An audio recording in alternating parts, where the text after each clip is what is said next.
Hey everyone, it's Sunday, it's February the 1st tomorrow. Can we believe it? January's just disappeared. Don't know where that's gone, really don't. And normally January kind of lags a little bit, so if it hasn't gone as quick for you guys, then you've got something to look forward to. February, March, April, power months for Mother Nature. Things are starting to sprout up through the garden. The bulbs are starting to come up, so that's a good sign that colour and energy is on its way. Just wanted to speak with you tonight regarding yesterday's video and some basically a transparency message that I will share with you every step of the way. What anxiety is, what depressive thoughts you may have, and different things that have happened to me. And yesterday I had a little blip, triggers wise. Definitely the fast food, not enough water, not enough sort of downtime I don't mean just sat in front of the TV. I just mean keeping on top of the meditation and keeping active, keeping doing stuff with my family, etc. So I know what it was all about yesterday. Hopefully you found the meditation video really beneficial.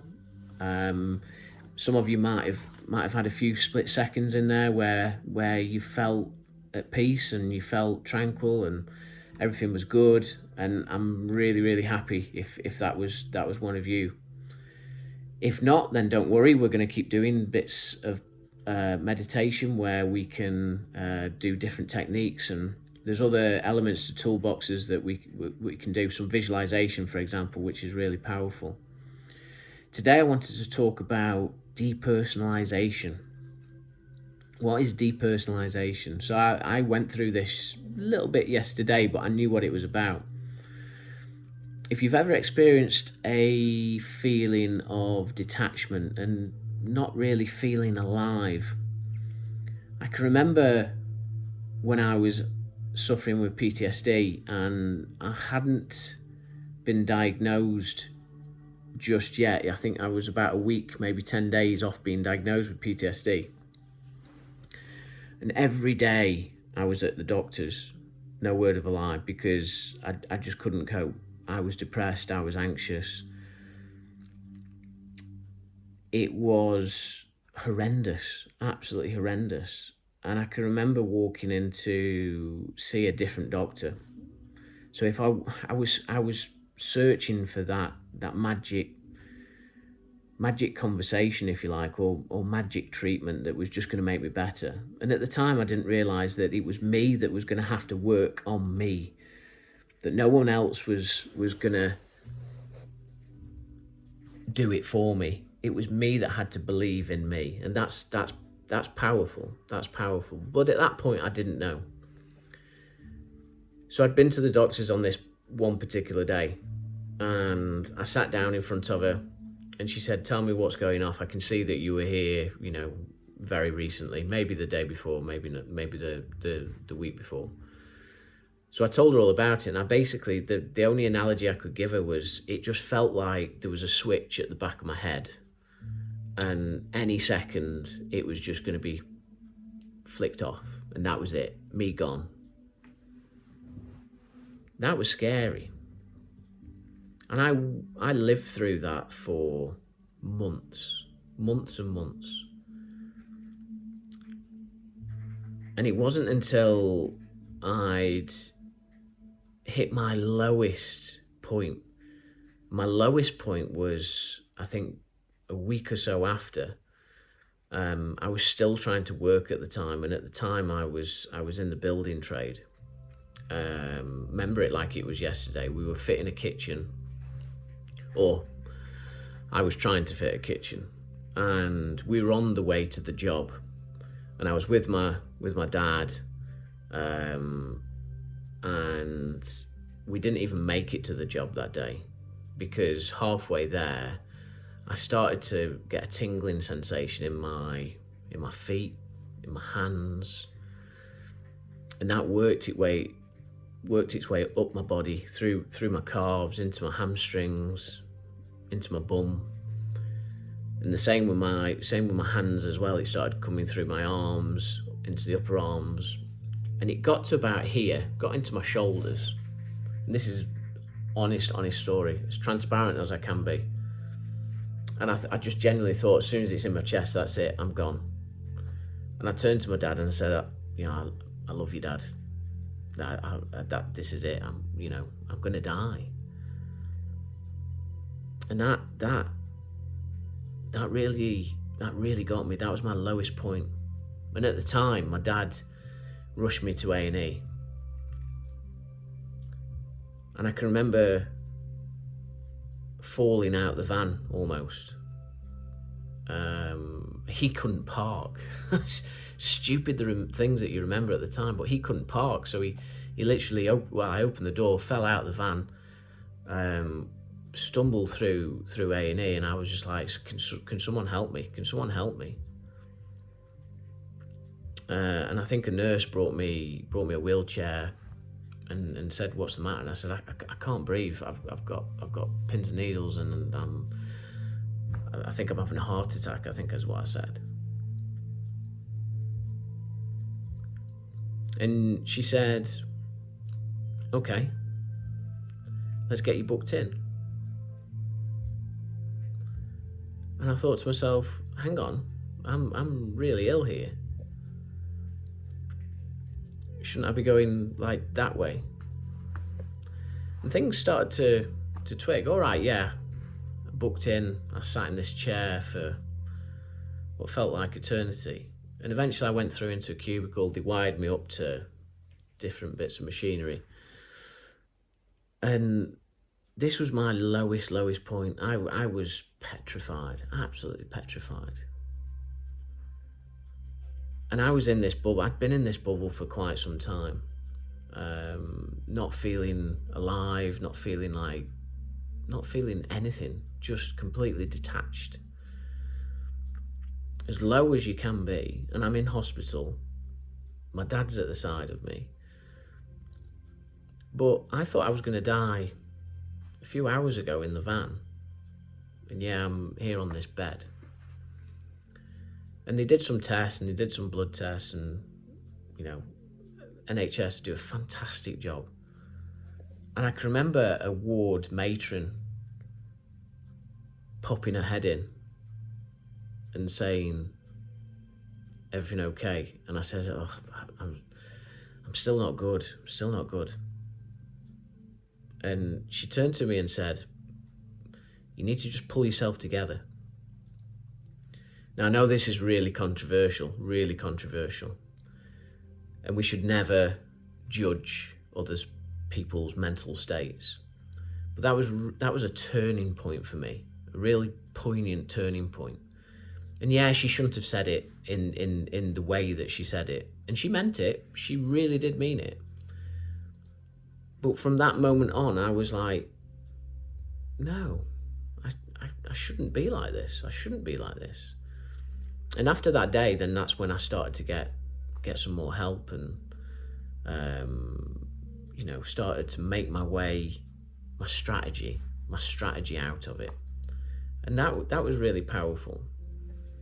From there,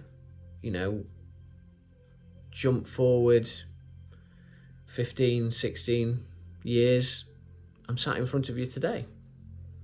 I've got my toolbox. And yes, I still get anxiety every now and again, but I know what my triggers are.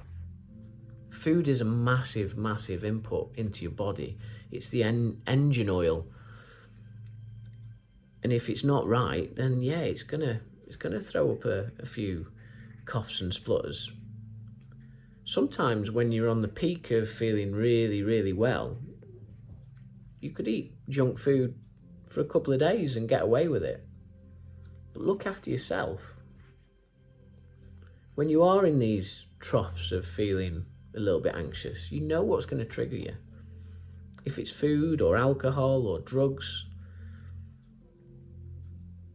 then start to think about the strategy that you can make to get yourself back on the straight and narrow, back on a road where you feel like you're alive, back on a road where you feel loved and where you can contribute to something.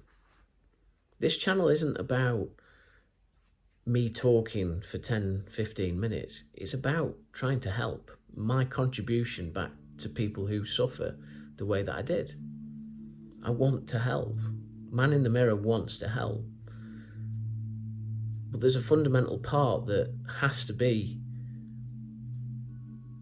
you as well, working towards wanting to get better.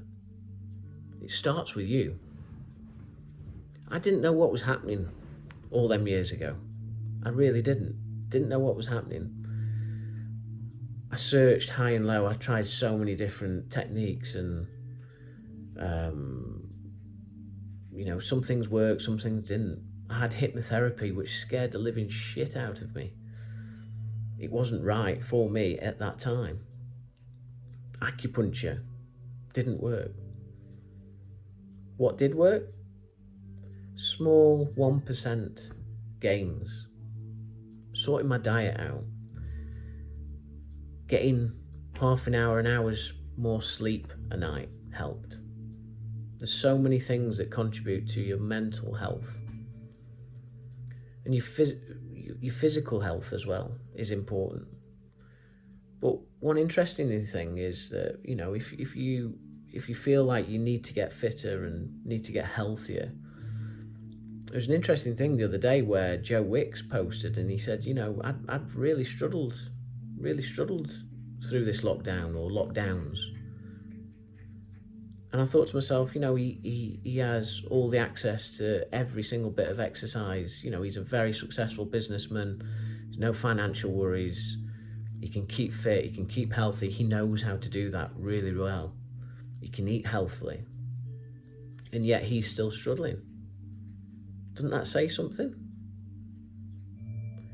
It says to me that, we all need a toolbox of some sort. And some days we bring out the big spanners, the big guns. Yesterday I had to bring out a medium-sized hammer with meditation because I know that settles me down. But other days I have to bring out the big guns, the big hammers, the big wrenches to get me back in line. And I thought that was really powerful of Joe Wicks to be completely transparent. I thought that was really, really, really good of him. And all credit to him, because we often look at these celebrities and think, God, you've got everything. How can you be anxious? It affects us all. It affects us all. So you're not alone. And depersonalization, derealization is awful. Absolutely awful feeling. My experience of it happened because of a traumatic event. Unfortunately, I saw someone killed in a road traffic accident, which to this day still feels like yesterday. And that caused the anxiety, the depersonalization that I experienced, the reason why I ended up in hospital, the reason why the matron said to me what she said to me. And it wasn't right what she said. I'm not condoning it at all. But the person who I am and the way that I think, she had a point. She could have said it better, but she had a point. And I think I don't blame her for saying what she said, but it starts with us. It starts with you. I would never say to anyone, pull yourself together. That's not right. But it starts with you. And Man in the Mirror is here to help. This is the purpose of this channel. And hopefully, I'd like to make sure that this reaches people that do need it. So, tell me what you think. Tell me what content you want to cover. Is there anything specifically that's destructive in your world that's going on right now? Is it a relationship breakup, or is it alcohol? Is it drugs? Let's talk about it. Let's be open. Let's get it out there, and let's start to make a difference. Don't forget these 1% goals every day. What did you do today? What did you make a difference on? I saw a video, very brief video of Usain Bolt and his routines earlier today. And the clips that I saw, on every single clip, he either did a high five and a fist pump to the stewards. They kind of like keep the gear for them. So when you know, the warm up tracksuits and things, they take them off the athletes. And this clip showed Usain Bolt sort of fist pumping and high fiving every single one that it showed. And I just thought to myself, is that his 1% before he goes and wins a race? Is that 1% enough to drive him through the finish line first? Could be. I don't know. Perhaps one day I'll be lucky enough to meet him and ask him. But very small acts of contribution or growth that you can do today, now, in the next 10 minutes with your family. Switch the TV off, get together, play a board game, put your mobile phones to one side. It all starts with you. Have a think about it. And if there's any content that I can cover, please let me know.